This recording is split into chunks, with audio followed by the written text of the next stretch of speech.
अनि अलि टाढै थियो, घर टाढै। भर्खर बच्चा भएको रहेछ, सानो बच्चा, 4-5 वर्ष केही समयको बच्चा। अनि बिमारी रहेछन्। अनि बिमारी भइसकेपछि अनि सरसफाइले चलाउन जानुपर्ने।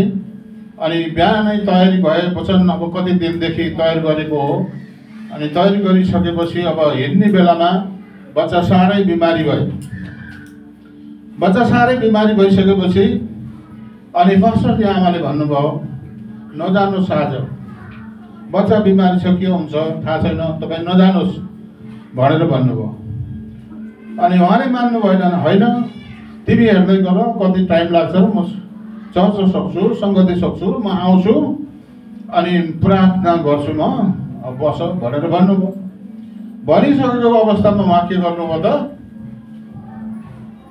अनि चर्च चलाउनको लागि जानुभयो।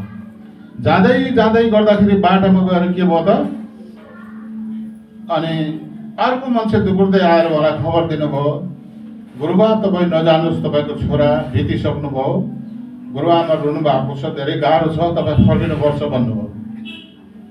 अनि पास्टरले के भन्नुभयो भने अब के गर्ने, म फर्किएर पनि के गर्न सक्छु र मरिसकेको मान्छेलाई, तर म एकछिन चर्च चलाउँछु, मेरा विश्वासीहरूसँग भेट्छु, प्रार्थना गर्न लगाउँछु, म आउँछु, तिमी फर्केर गएर जाऊ बस भनेर पठाइदिनु भयो।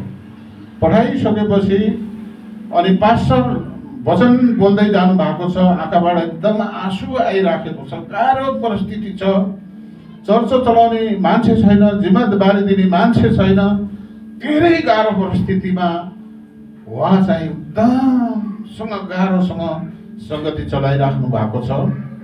अनि त्यसपछि गएर सङ्गति चलाएर वचन बाँडिसकेर अन्तमा गएर अनि जब प्रार्थना गर्ने बेला हुन्छ अनि त्यस बेलामा बल्ल गुरुबाले भन्नुभयो, आज मेरो घरमा मेरो तपाईँको गुरु आमा आउन सक्नु भएको छैन र मेरो बच्चा बिमारी थियो, उहाँले भन्नुभएको थियो नजानुहोस् नजानुहोस् भनेर भन्नुहुन्थ्यो, तर म चर्च सङ्गति चलाउन आएँ, मलाई बाटोमा खबर आयो मेरो बच्चा बितिसक्नु भएको छ, त्यस कारणले अब तपाईँहरूले प्रार्थना गरिदिनुहोस् भनेर यस्तै विश्वासीहरूलाई भन्दाखेरि विश्वासीहरू सबै उफ्री उफ्री रोए।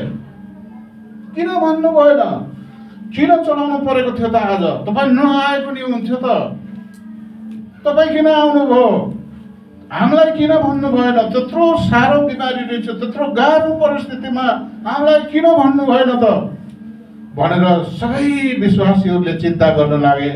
होइन होइन, मुख्य मेरो काम के हो, प्रभुको सेवा थियो, मैले तपाईँहरूसँग सङ्गति गर्नु थियो, यी घटनाहरू मैले पनि छेक्न सक्दैन र कसैले तपाईँहरूले पनि केही गर्न सक्नुहुन्न, हामीले गर्ने भनेको प्रार्थना हो, त्यस कारणले अब प्रार्थना मेरो लागि गरिदिनुहोस् भनेर भन्नुभयो।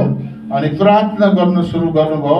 अनि प्रार्थना गरिसकेपछि हामी तपाईँको घरमा जान्छौँ भनेर सबै विश्वासीहरू एकैछिन चुप लागौँ है, हामी तपाईँको घरमा जान्छौँ भनेर सबै विश्वासीहरू जाँदै जाँदै जानु भएको थियो।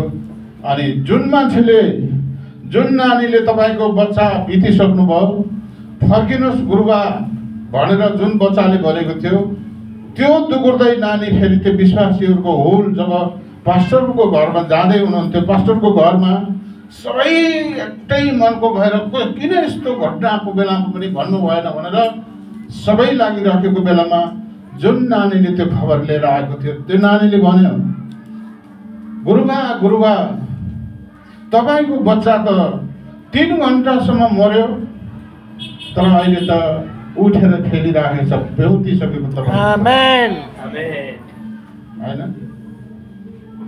तपाईँको छोरा त बेहुतिसक्यो, तपाईँको छोरा त अहिले खेलिराख्नु भएको छ। अनि त्यस बेलाको माहौल के भयो ल भन्नुहोस् त, अब यसो विचार गर्नुहोस् त। अनि सेवा गर्ने सेवकको अनि समर्पण त के रहेछ त त्यहाँनिर, उहाँले त भन्नुभयो मरिसक्यो त म फर्किएर के गर्न सक्छु त, फर्केर पनि त म केही गर्न सक्दैन, सेवा त मैले गर्नुपर्छ भनेर आउनुभयो। अनि उसलाई बचाउने र उसलाई संरक्षण गर्ने कर्तव्य त कसको थियो? परमेश्वर बुवाको कर्तव्य थियो नि त। उनीहरूको आँसु पोसिदिने, उनीहरूको बच्चालाई बचाइदिने, उनीहरूको सबै परिस्थितिलाई सोझो बनाउने त कसको कर्तव्य थियो त? प्रभुको कर्तव्य थियो नि त।